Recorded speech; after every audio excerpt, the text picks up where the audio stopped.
Əliyyət inqilabı bir tərəfdən şahın qurduğu qurğudan çəkinirdi, bir tərəfdən İslami etiqadlara yönəlirdi. İranın cəmaatının əksəriyyətinin müsəlman olduğuna görə və burada ruhaniyyətin mütəşəkkil olduğuna görə eləyə bildi 57 inqilabı ruhanilərin rəhbərliğinin altında əncam tapsın və Ayətullah Xomeyni bu rəhbərliği əlinə aldı və eləyə bildilər 29 Bəhmən qiyamında ki, Təbrizdə əncam tapdı. Bundan öncə Qumdakı qiyam ki, əncam tapdı şahın əleyhinə. Qumdakı qiyam Lair Roşənfikrdə idi. Bəli, Təbrizin qiyamı 29 Bəhmən qiyamı Tudənin içinə çəkildi və şahın dərvaqə o diktatorluğunun belini sındırdı burada. 29 Bəhmən qiyamı eləyə bildi İran cəmaatına ki, diktatorluğun çomağı altında hər quna iqdamı şahın əleyhinə iqdamdan çəkinirdilər və imkansız görürdülər. 29 Bəhmən qiyamı Təbrizin eləyə bildi İran cəmaatına bu iqamı versin ki, eləmək olar şahın da diktatorluğunun əleyhinə bir işlər görmək. Ona görə inqilabın şölələri getmə-get daha artıq alovlandı və eləyə bildi 22 Bəhmən 57-də şahın rejimin devrildi, salsın.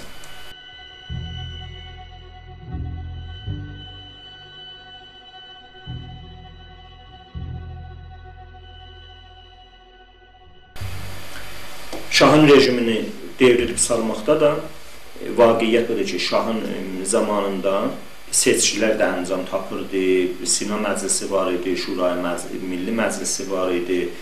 Amma üçün modern dövlət quruluşu vaqei mahiyyətindən boşalmışdı. Bu seçkilərdə nümayişə çevrilmişdi. Bir dənə nümayişnamə kimi icra olurdu. Mərdumun vaqei nümayəndələri nə seçilə bilirdi, nə namizəd ola bilirdi və nə mərdum vaqei saldıqları rəylər sandıqlardan baş çıxarda bilirdi. Şah bir seri adamları ünvanı kandida mərcülük edirdi mərduma, mərdum uşağın seçdiyi adamların içindən bir sırasını yollayacaqdı məclisə.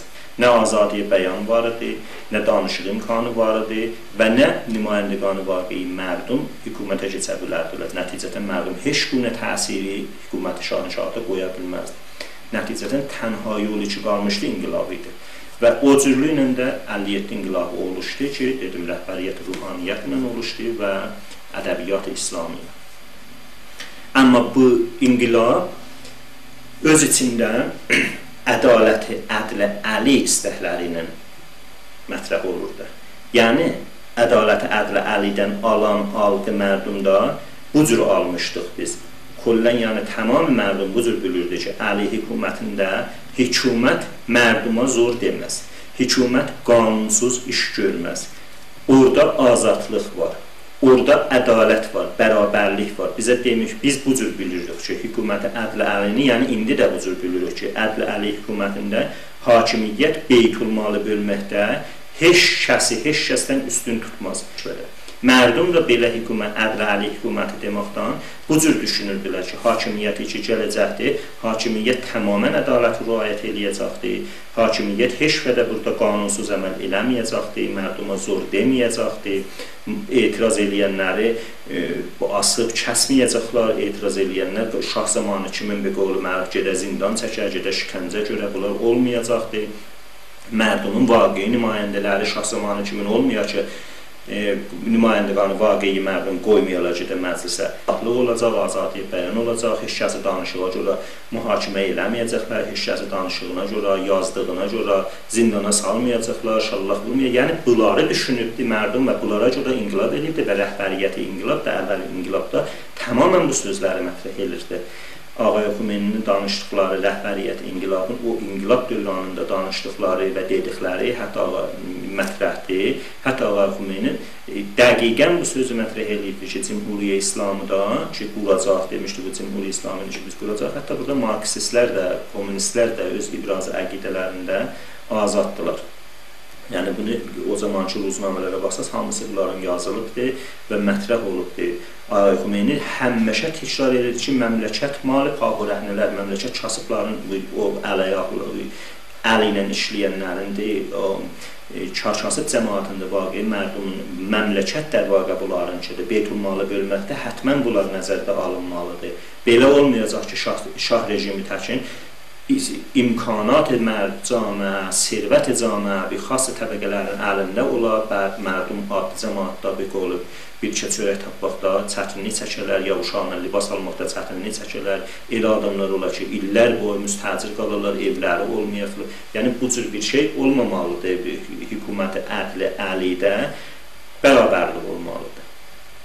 Beytulmalı bölməkdə bərabərlik olmalıdır. Heç qədər rejim göz bəbəyi olan adamlara izafə verib, o birisilərə az verib eləməməlidir. Rejim yəni Beytulmalı sərvət-i millini siyasət qozarlığında gərək elə eləməlidir ki, sərvət-i milli, o Beytulmalı ki vardır, nəftin pulu, dəramət aid kişvəri ki vardır, bunlar ədalətlə cəmaatın içində paylanmış ola. İndi siyasət qozarı müstəqim düzdür, gətirib müstəqim qapıdan verməzlər. Bəli, siyasət qozarı rejim gərək bir cür ola ki, bu pul, bu dəramədi nəft ədalətlə cəmaatın içində bölünür.